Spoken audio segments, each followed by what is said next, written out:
Hi guys, today we'll talk about how can you enable this sign or know how you can do that on your Discord app. So all you have to do, you just go down, you click on this sign down here. So when you click on it, it's going to take you to this list here. Then all you have to do now, just go down here and you click here on voice. So then it's going to take us to this list.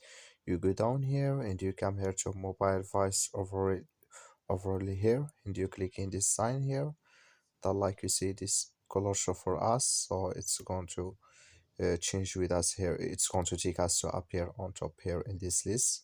Just switching to open video here and you enable here your Discord app in this list, so you're just looking for your Discord and you enable it here. So when we go back, you will find this here mobile voice overlay. It's enabled with us now.